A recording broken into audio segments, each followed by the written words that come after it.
Boomers own most of the real estate in this country, about 17 trillion with a T, $17 trillion in home equity. Roughly half of all the home equity in America is held by one generation. And if you spend any time online, you know exactly what the younger generations think about that. They're saying they got lucky, bought houses for the price of a used car. Then they rode 50 years of appreciation. Now they lecture everyone else about how all the hard work they did while they're sitting in paid off 4-bedroom homes they refuse to sell. Is that fair? Or is that a lazy narrative? Tonight, we're going to test it. And we're not using memes, but we're going to get some numbers from the pros. And here's what makes it extra fun. My guests, they're all boomers. Rick Sharga, one of the top housing and foreclosure analysts in the country, and Dennis and Teresa Walsh, my parents, you know them as Papa Dan and Nona, decades in home building, real estate education, and training agents nationally. Me, I'm technically the tail end of Gen X. My operations director, Michelle, who's in the background, she tells me I qualify because I drank out of a garden hose every summer as a kid. That's the test. But I'll be honest with you, on this topic, I actually identify a little bit more with the millennials. Remember, we can't give tax or legal advice on this show, but tonight isn't really about advice anyway. Tonight's about whether boomers are to blame. So let's find out. Let's bring in our guests. To the studio audience is very excited they're here. Rick, come on in, my friend. Welcome, sir. And then we got some more boomers. We got Papa Dan and Nona. All right. So welcome, guys. Hi. Wow, we're happy to be here. I know Papa Dan and Nona, the grandkids, sometimes call you boomers, and they don't necessarily mean that in a nice way, but a very derogatory way. And it's not. About the it is what it is. So what is it that makes you a boomer, you guys? Do you feel like boomers at all? Not really. Not at all. Not really. I mean, especially when you hear all the negative stereotypes. I don't want to be part of that kind of a boomer. Right? That's true. Rick, do you feel like a boomer at all? Are you on my lawn right now? Perfect. No, not really. Not really. And I came in toward the tail end of it, and the boomer generation had a lot of years in it. Actually getting ready for this conversation tonight, I noticed that a lot of analysts break it up into early boomers versus late boomers. Yeah. And so it's I guess I was a late bloomer, so that would make me a late boomer. Exactly. Well, so we got a little test, and Michelle, if you can rearrange the pictures so we're stacked a little better. If not, no big deal. So I'm going to read to you about a generation. I want you guys to guess which one it is. We've got their approximate ages and the years they were born. So I'm going to read this first one. You guys tell me what it is, and you can guess, studio audience as well. And studio audience, or folks watching this, drop in the chat. Let us know what generation you are, what you identify with. So, okay. So let's see. Very first thing. So this generation still has the plastic on the couch, paid cash for the house, and paid cash for the car. Any guesses? Boomer. Silent. That's it. You were close, Nana. You were close, but the gentlemen are right. He has an Italian heritage. That's so why. She's making adjustments there. That's true. All right. So this generation has never known a world without Wi-Fi. Would rather text than take a phone call. Z. That's right, Nona. You got that. Okay. This one, don't be offended, leaves a voicemail, then texts, call me, then calls again. And in many cases, they print out emails. That is definitely a boomer. Sorry, guys. Sorry. Okay, so this one I already gave a clue. Drank from a garden hose, came home to an empty house with a key on a shoestring. How sad is that? Gotta be Gen X. That's Gen X. Yeah. Millennial remembers the dial-up sound and owns a participation trophy and a side hustle. I like that. And so technically today I found out I'm a zennial. I kind of bridge those generations like you were talking about, where you don't feel like you necessarily belong in one because you're at the tail end. So I had an analog childhood with a digital adulthood. I drank from the hose like we talked about, but I still do my texts in proper punctuation. Oh, that you Very do. good, very good. Mhm. Now, what about zillennials? What about that little That's yeah. on the There's cusp one? we could do any combination, and this doesn't even include Gen Alpha. So, and we got some folks that are mentioning. So Elise, she is just like me, tail end of Gen X. Let's see, we got a millennial here. Thanks for coming out, David. We have oh, I love this. Thanks you guys for participating. We got a first year of Gen X. Wow. Bruce was here. Bruce, where are you, Bruce? Bruce is a boomer like you guys. So Bruce is here. He's watching as well. So Rick, I can't thank you enough for putting together what you did today. You guys, everybody who's watching this is absolutely unique. I forced Rick to put together some slides that you will not see anywhere else because he hasn't done this presentation anywhere else. And I joked, I said, Rick, you don't only have to do 30 or 40 slides because he usually gives me 50 or 60. He came up with 24 slides of amazing content. So let's dive into it without further ado. So Jump right ahead. Let's do it. And this is something Dennis already mentioned. You already mentioned. There's really no getting around the fact that boomers do own most of the homes today, or that's not true. Boomers own more homes than any other age group does. Right now, we own about 41% of all the households across the country. And that's up from about 34% if you go back into the 80s, or into 91, I guess, is when this chart starts. But if you look at that, look at where the silent generation was back in 1991. Yeah. And they owned the majority of homes across the country. Mm-hmm. You fast forward to where we are today, right. Our percentage ownership has only gone up by about 7 percentage points. Mm-hmm. Meanwhile, you see Gen X is your generation has really come to play. And even millennials are 21%. And the asterisk on this number, of course, is that if you look at where millennials are in terms of home ownership compared to where boomers were at the same time, they're lagging behind. And we'll get into that a little bit more later. But whether you look at home ownership rates, which is the charts on the left, or just the raw number of homes that are owned, boomers do have the lion's share of properties today. Yeah, and I think that's a great point, Rick. I mean, look, they're of an age that they, on some level, should own the real estate.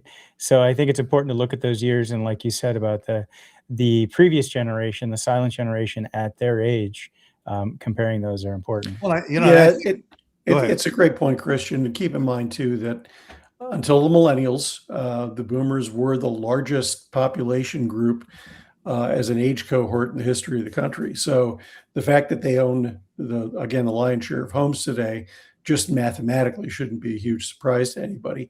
And nor should this data be a surprise to anybody. If you look at who's buying and selling properties today, on a percentage basis, you can see that boomers are among the biggest sellers of property, among the highest buyers of property, still more the younger boomers than the older boomers that are buying properties. Gen X is moving up the ranks pretty quickly. And Gen X, most people don't realize this, or at least don't think about it.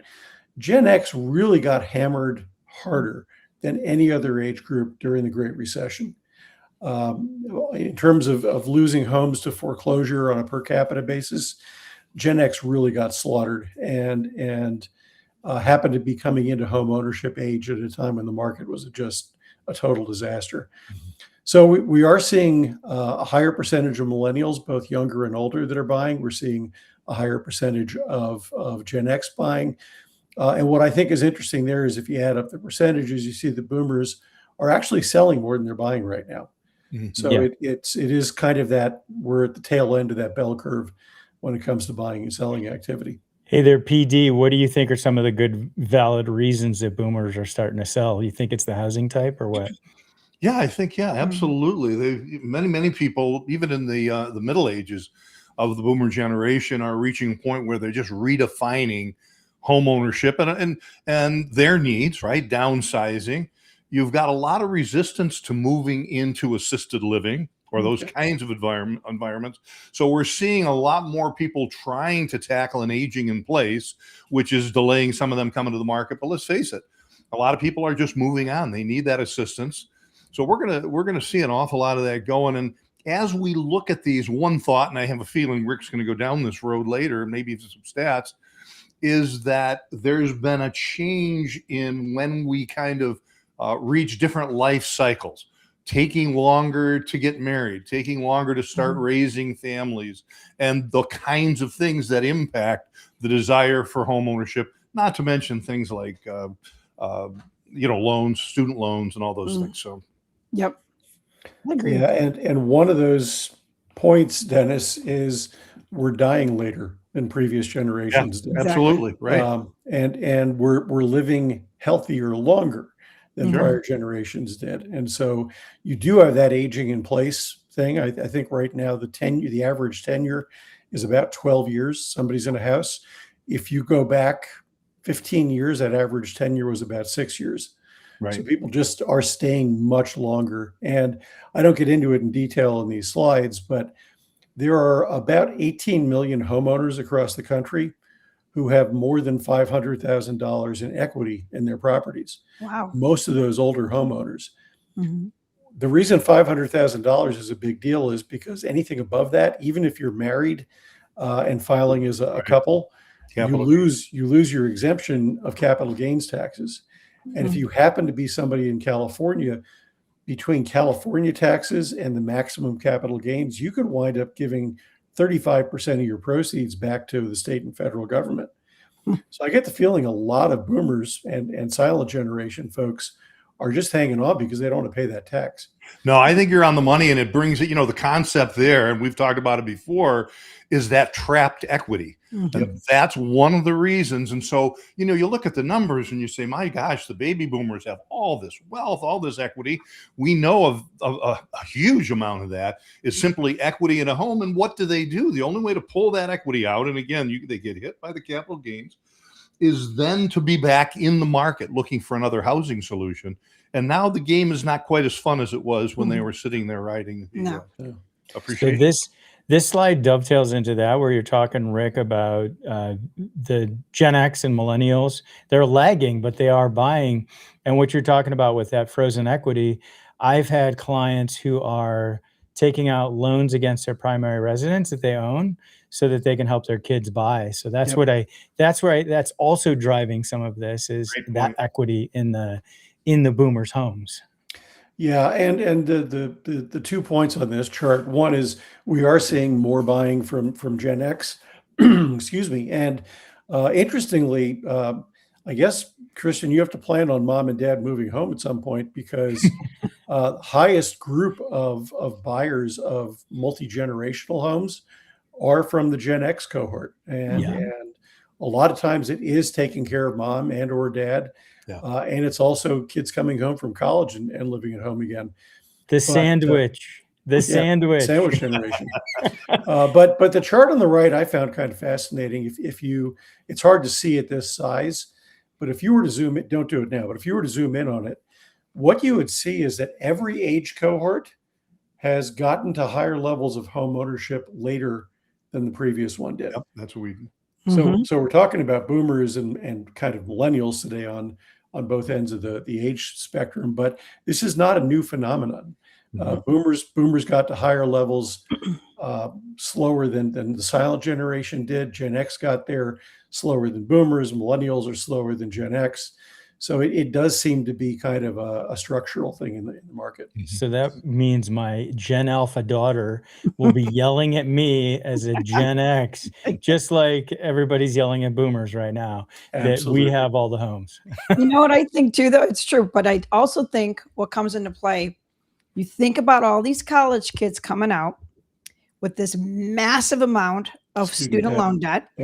Which is only going to prohibit them from getting into home ownership that much earlier. So I think that's been a big sea change from when we went to school to the younger generation. They're just, they're giving out student loans like candy. So that's what, and then they've got all that debt that they have to be dealing with getting out of school. It's a great point. Our generation, even with inflation adjusted dollars, spent less than half on average for tuition compared to what kids are today. Don't blame the colleges, by the way, blame the government. Yes, Yes. that's true. Because they did not cap what was allowable for student loans. And because of that, you have people in their 60s that are still paying off their student loan debt today, both for them and sometimes for their kids. And there is some research, I didn't include it in the deck, but there is some research that shows students coming out of college with 6 figures in debt are much slower about getting into the market than their peers. Anecdotally, I have an adult son who just turned 30. His wife is just turned 29. She's a lawyer. He's a teacher. They're making decent money, but she's sitting on a mountain of student loan debt. They're renting because they don't want to buy until they get that debt down a little bit. And candidly, it would make it harder for them to qualify just from a debt to income ratio anyway. Well, but I think go ahead. Partly because of that, that's where kind of this slide is. We theoretically would have more people buying homes because they're aging into that period of time. We've had about 5 million people a year turning 35 since 2024, and that happened in 2025. It's going to happen again in 2026 and 2027. So that's 20 million people that normally would be coming of home buying age that just aren't doing it yet. So how is that affecting household formation? Are these folks living with their parents, or what are your thoughts on that, Rick? Where are these 35-year-olds going to be living? Yeah, a higher percent. We have the highest percentage of young adults living at home with their parents that we've ever had. And that we actually just passed the percentage that we were at during COVID. When a lot of people moved home because they had nowhere else to go.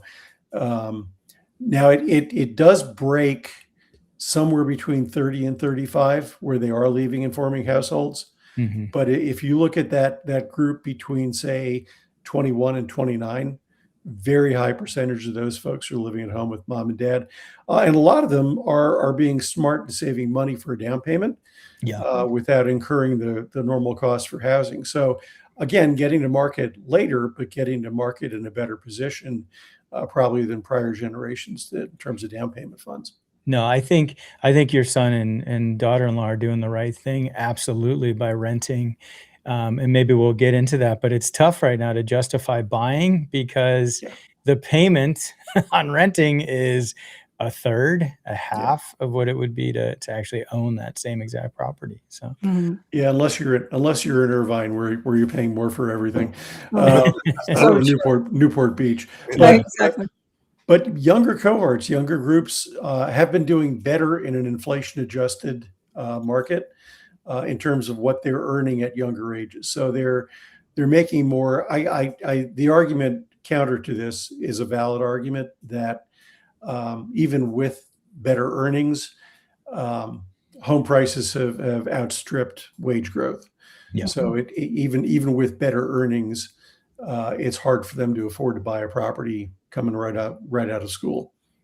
Yeah, I think it's a 5-time multiplier, right? As far as that affordability ratio compared to what it was back when the boomers were entering the market, and even then it was probably about 3 times. So it wasn't like it was 1-to-1, but it was a little bit better. And so the question, of course, is this all our fault? Yes.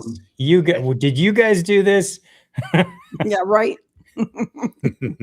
Let's get into the data. Right. No, it's just a combination of so many factors, right? And then we can clearly we can get into the anti-development, housing construction attitudes that had an impact. And the argument there is this really about boomers and different generations of people, or is it really become more about homeowners versus non-homeowners? Versus that's a fundamentally important question, Dennis. Glad you brought that up, and attitudes toward home ownership as you go forward. But the internet meme, of course, is that boomers own all the houses and we're never going to leave, despite the fact that one of my economist friends said, no, boomers will eventually leave the home either vertically or horizontally. But Exactly. But I this chart's a little hard to follow, and I apologize for that, but I found it fascinating because what it really shows, if you get down to it, is there are catalytic events that make it more or less likely for somebody to buy a house. One of them is, do they get married before they're 30? And if they are, they're much more likely to be buying a house than somebody who gets married after 30.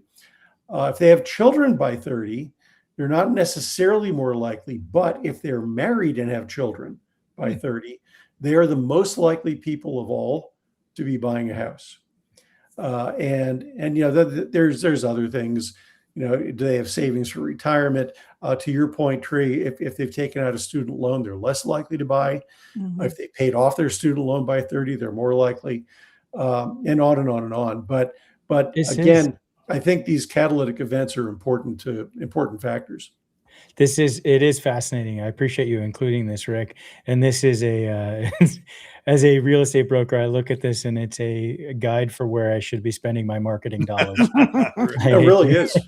And by the way, this is kind of buried in the data too, but right about in the middle of that chart, you see that when you were born has a role in this too. Yeah. And if you look at, back in the 40s and 50s, when a lot of mortgages were 5-year balloon payments, you didn't have that predisposition in the 60s because everybody was in the era of love. Nobody wanted to settle down, and so nobody wanted to buy a house. But you got into the 70s and 80s, or the 70s, when most boomers were coming of age. You did see home buying activity percolate up, and since 1980, it hasn't been as strong. So I think there's a predisposition among different generations as well. And let's step into our time machine, if we will, because Papa Dan, you were building homes in the 80s, and Rick, you were around in the 80s. What did it look like buying a home back then? Well, we're going to get to that in a little bit, but all right, I know it's a big question. Let's go there. Yeah, I was a little baby. I don't remember. Well, I will tell you, in the 80s, I was working. I think I mentioned this on one of our prior when we were together. I was working at a savings and loan, and interest rates were 17% at that time. But once a year, the savings and loan would offer first-time home buyers 8% interest. They would camp out overnight to get that interest rate. So that's what I was seeing. And that's when I got my real estate license, was the early 80s. So very, very, very different. I mean, just nobody camping out for 8% anymore. That's what I'm saying. That's why when I hear people say these rates are high, I'm like, you have no idea but homes were not costing as much as they are today either. So that comes into play, of course. Right. Right, so we were talking about this before the kids. Boomers were hitting that 35 mark. Yeah. Starting in the mid 70s. Got it. And when you got to the mid 80s, when a big wave of boomers was coming of age, they entered the market at historically the least affordable time period ever in the United States. Wow. Right. Today, by the way, is the second worst in terms of affordability. But 1983 to 85, statistically speaking, were the least affordable times ever to buy a house in the country.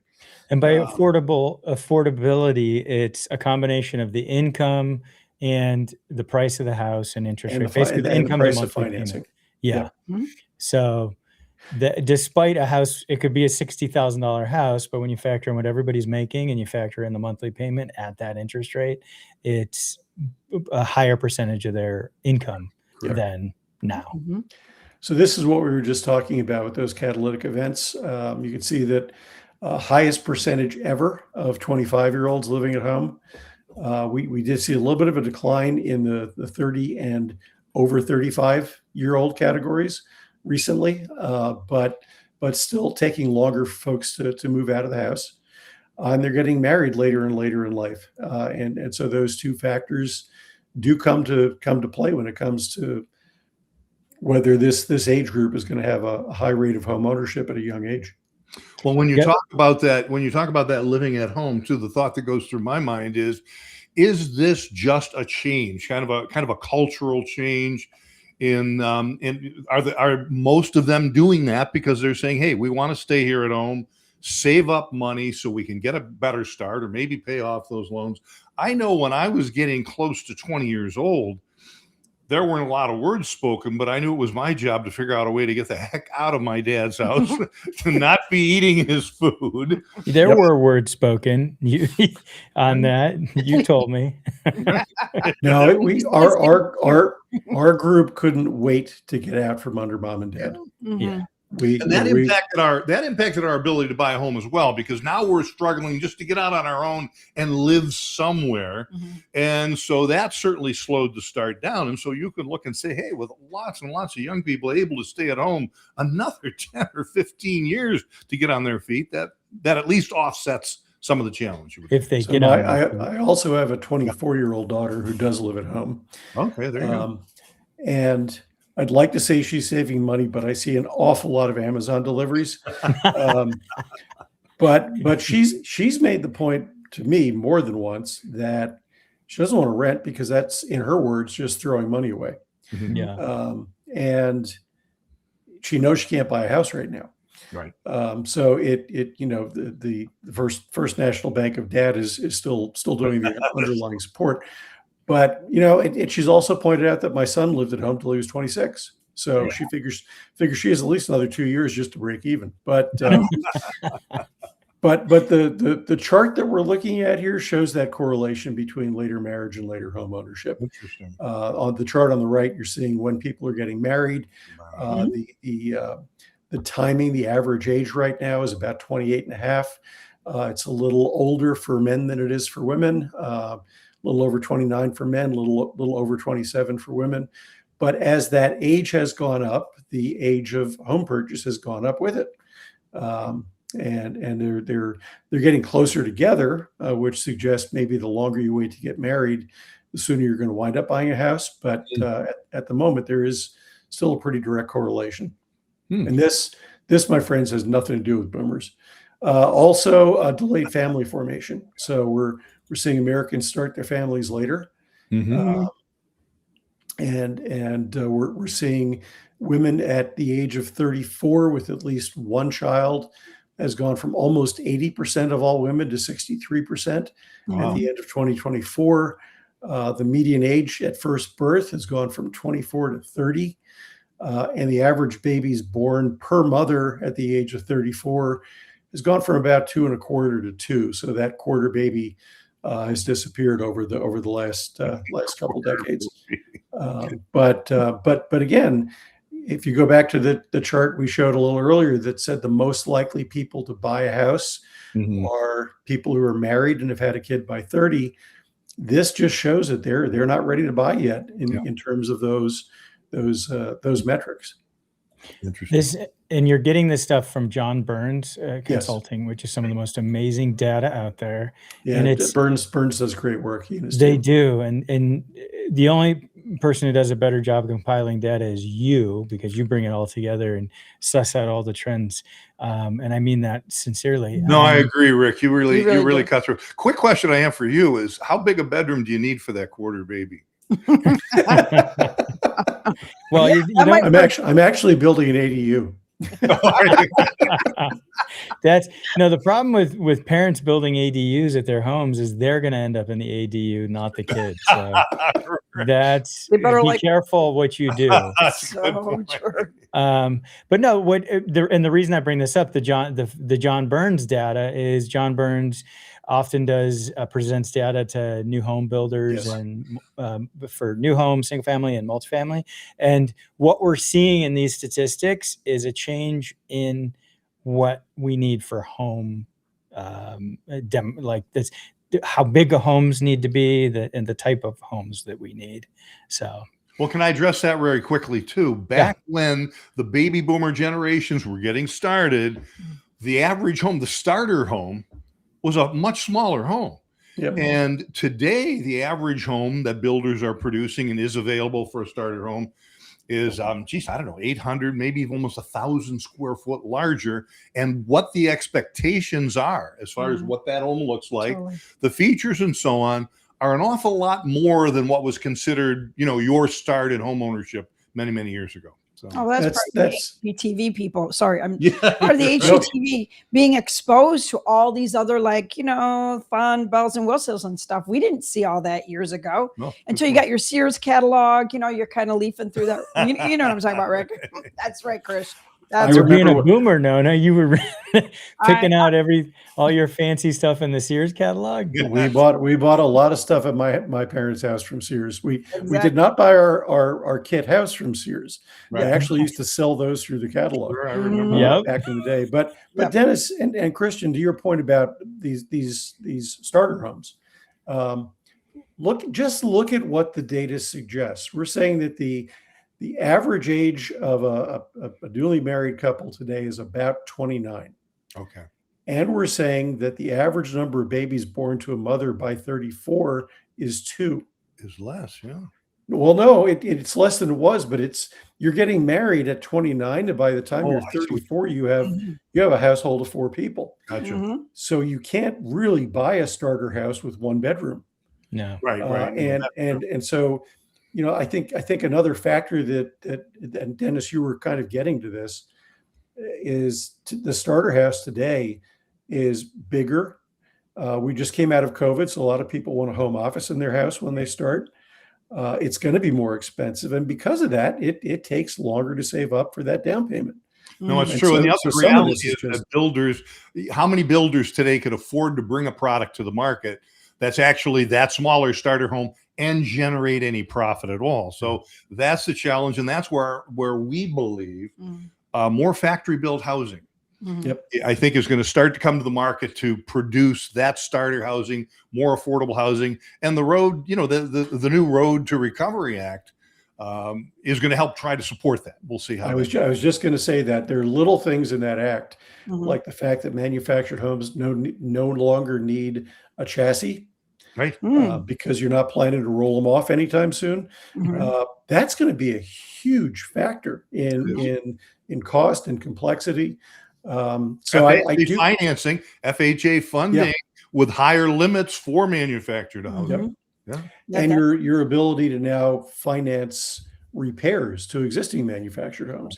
Right. And that's the 21st Century Road to Housing is probably another webinar later down the road, another podcast. But we're going deep on that one. But we are showing here that for whatever reason, and this is kind of boomers plus on the older cohort and Gen X and beyond on the younger cohort. Got it. We are seeing young adults becoming homeowners later, but still a decent percentage. Right. But like you said, they're doing everything later. And this started, I really believe, most noticeably, Christian, we're gonna leave Gen X as their usual invisible selves. Thank you. Really started with the millennials who started coming out of college during the Great Recession. So Trey, you mentioned earlier, they came out with a bunch of student loan debt. They came out when nobody was hiring because it was a 10-year-long recession. Took us 10 years to get back to the number of jobs we started with. So they didn't get their first real job for a number of years. Because of that, they stayed home longer. Because of that, they didn't get married until later. And all of that stuff, living on their own, getting married, having a child, owning a home, all of that started later. And that's really no matter whose data you look at. So a lot of these milestones have always been the precursors to home ownership. And we just see people getting into them later and later in life. And by the way, one of the positive aspects of that is we're seeing more people with bachelor's degrees, particularly women.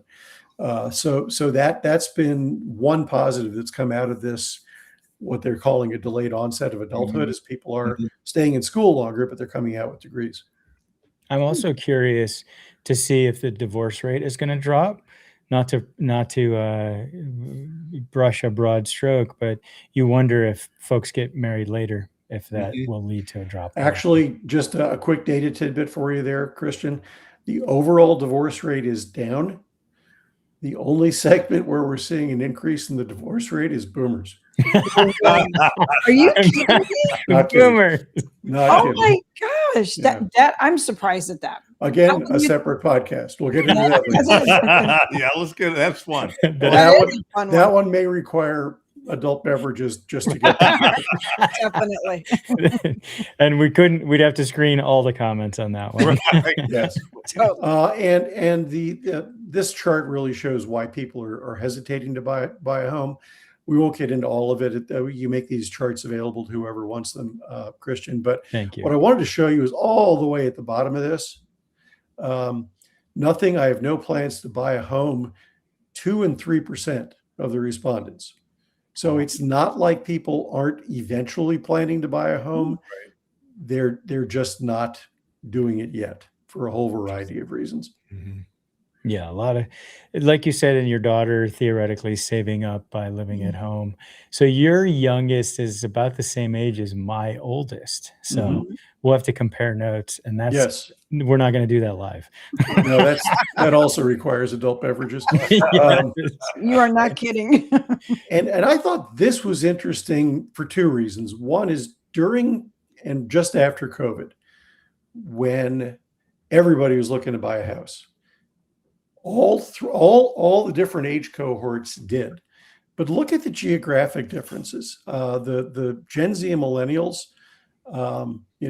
strong in places like Ohio and Michigan and Connecticut and South Carolina, California and Texas. The Gen X folks, Utah, Texas, Minnesota that's Wisconsin. Parts of the Midwest, and look where the boomers went. We have long joked about Florida being God's waiting room, but that whole southeast corridor is just where all the boomers went when we had the COVID. But the point, besides the kind of curious geographic spreads here, is that all three different age cohorts, the way this is broken out, did participate in that post-COVID boom. Mm-hmm. Yeah. And in doing some research for this, I was looking to see if the boomers were the ones that got all the breaks, because that's your next slide here. And for example, we're refinancing, and they're the ones who had the 3% mortgage rates. And in my research, it was pretty even, actually. Everybody benefited for the most part at that point in time, as long as you owned. But yeah, and the boomers benefited in large part because 40% of homeowners don't have a mortgage. Yeah, it's true. And those folks are predominantly boomers and silent generation. Exactly. So, and you mentioned this earlier, that the boomers entered the least affordable housing market in history. So what we're doing now is we're giving context and perspective to what it was like to be a boomer. And it was a tough time if you were out there buying and starting your life in the early 80s. And if you really do look at where we are today with that 102.3 number, it's really not statistically all that different from the 90s, right? And parts of the early 2000s. So there's a long stretch where affordability wasn't really that much worse than it is today, but at no point in time was it ever worse than it was back in the early 80s. Well, congrats. You got one notch on your belt. It was a tough time. Yeah. Keep going. Let's see what else you guys and have. Mortgage rates were almost 3 times higher than they are today, which was that contributing factor to the affordability. The affordability. Right? Yep. And it wasn't, what were the differences in qualification? I don't feel like there was many low down payment programs. Am I correct in that? Well, FHA did exist back then. It came out pretty much after World War II. But no, we have more low down payment programs available today, legitimate ones, than we've ever had in the past. More down payment assistance programs, so a lot of benefits. Yeah. Boomers have also gone through some of the highest inflationary periods in the history of the country. You can see where things were back in the 70s and 80s compared to where they were, even with our most recent spike. about 4 or 5 years ago. We were, nowhere near where those inflation rates were back then. So I'm here to tell you that wage growth did not keep up with 14-15% inflation back in the day. So so we didn't exactly have it wasn't all unicorns and rainbows back in the day. And circling back, Christian, you mentioned the down payments. Rick, you mentioned the down payment assistance programs we have today. I think another factor is back in that day, at least in the circles that I ran in, and as a builder, very seldom do we run into someone who was inheriting some big substantial amount of money from their parents, from the silent generation back there, getting assistance in buying a home. I remember a few home building projects we did where mom and dad were coming in and funding it. Yep. And I remember first meeting the buyers and saying, boy, how in the world can this guy afford this house? It's true. Well, and then we figured it out. But today, and I'm sure you have stats somewhere, there's an awful lot of that going on. So that wealth that has been enjoyed by homeowners, right, during that window is getting shared with younger generations. And then we also have the whole concept of the wealth transfer. Well, boomers are kind of schizophrenic, Dennis, in that we do want to enjoy our money while we're here. We figure like we've worked 30, 40 years. We probably ought to be able to enjoy the money that we've earned, but we're also funding a lot of those. We're also helping our kids in a lot of cases fund that first purchase. So it's we're a little bit crazy, and we've gone through 4 cycles of home price declines, including the Great Recession. Wow. Where home prices fell collectively over a 3-4 year period by about 30 to 40% across the country. And so we happen to be the biggest group of homeowners at that point too, where we watched our property values just crater. So it's been anything but smooth sailing for the last 40 years. Right. Rick, fun fact: you see that extreme dip there? Yeah. Like January, February of 2009. February 2009 is when I started my real estate career, actively selling real estate. No joke. Well, they say it's smart to buy on the dip. So there you go. Yeah. I started literally at the very bottom of this chart, and I wouldn't trade it for the world. It was spectacular learning everything I learned at that point in time. You learned how to build your business. It's not like you were an order taker at that time. So your timing was perfection because you really did learn how to build your business on purpose. We did light a lot of candles for you. Ouija boards. I lost a lot of hair during those years. Worried about you. How about boomers in marriage and family? Yeah, this is where Gen Z is coming out today, and this survey has been going on since the 70s, and they've asked 12th graders, kids graduating from high school or at least getting out of high school, how important is money and wealth? And the long-term average was viewed as really important by about 26% of the respondents until we got to Gen Z. And now it's important to 36% of the respondents. And if you looked at same kind of questions in terms of are you going to have kids? How important is it to get married? We've gone from long-term average of about 4% saying they didn't want kids to 12% saying they didn't want kids. Wow. And 82% said it was important to get married versus 67% of today's Gen Z group. So, that's we've seen gradual increases as we've gone really through. I'm not going to blame Gen X on this one. Really, millennials through Gen Z in all of these categories. That's the Gen X is the generation everybody forgets. You can't even blame me for anything. We're completely forgotten.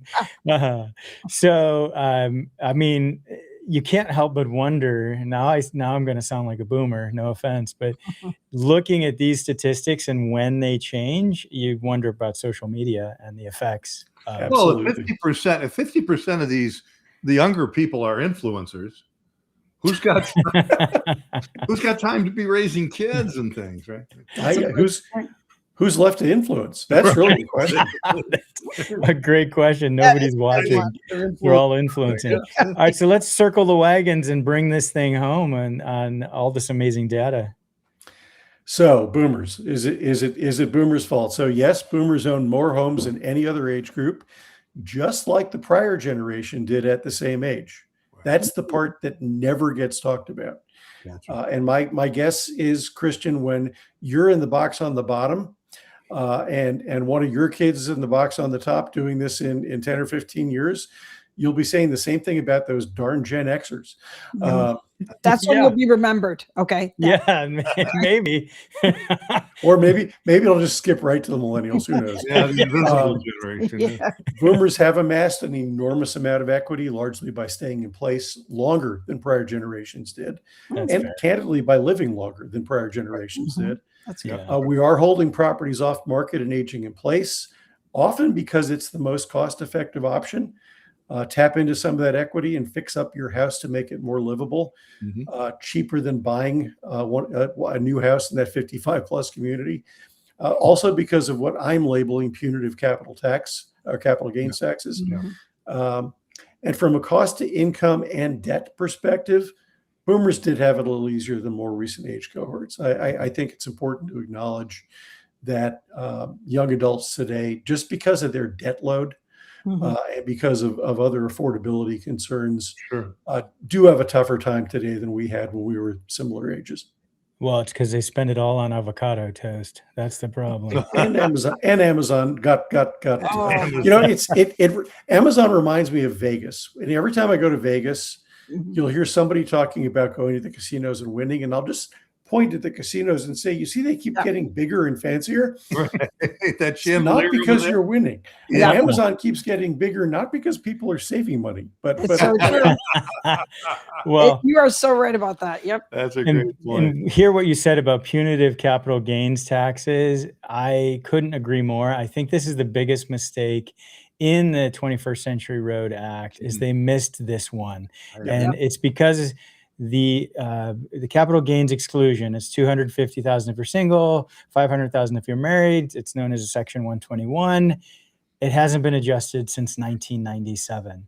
So that if all you did was adjust for inflation, the exemptions would be twice as high, and I guarantee you would have a bunch of homes coming to market that would help the inventory miss that we have right now. I honestly think that would be the biggest catalyst versus a lot of these smaller changes, which we'll talk about in the future. Do either of you have any idea why that? I know that that's been kicked around by the NAR and different organizations. Why does that not change, not become an issue that gets some attention? Because no politician ever got voted into office by helping out quote unquote rich people. Well said. Gotcha. There you go. Blatantly. Yes. It's basically, it's not until there's enough grandmas stuck in their homes. Yes. That's the way I like to summarize it. Then it becomes an issue. And we're getting to that point where we do. And you're going to address it on some level here, where people are stuck in homes. It can't work for them. I'm thinking of the graphic that you could create around grandmas stuck in homes. I mean, that would be some compelling stuff to support the argument. Well, I'm also speaking with a local congressman and have made the point that if they really want to reduce investor home ownership, this would be a good way to do it, because a lot of those 18 million people are investors who would jump at the chance to move a property if they didn't have to get socked with that capital gains tax, or if there was some temporary forgiveness or reduction of some sort, and that would reduce the percentage of homes that are owned by investors. Well, and in a real estate market with roughly 4 million transactions annually, you're talking about inventory coming from just that group that could really move the needle, not to mention all the non-investors who are saying, hey, now's the time. So that could have a massive, massive impact on the housing. Yeah, and to your point, if we just sold 1% of those homes, right, we would have 180,000 more transactions in the market. Wow. That moves the needle.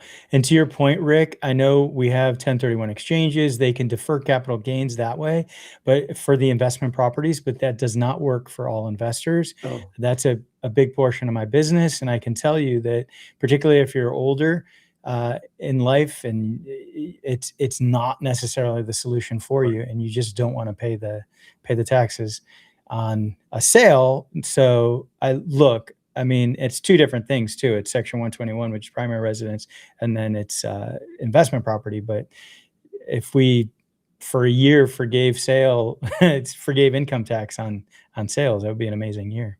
So. Mm-hmm. And just the other side of the other side of the coin in terms of the boomers, we've also lived through 6 recessions, including the Great Recession, 4 periods when home values declined nationally, mortgage rates in the 18 and 20% range, which is part of the period generally acknowledged as the least affordable in history. Oh, and by the way, there was that dot-com bubble burst in 2000 that wiped out about 50% of the value of the stock market, and my 401k went to a 201.5K. That's right.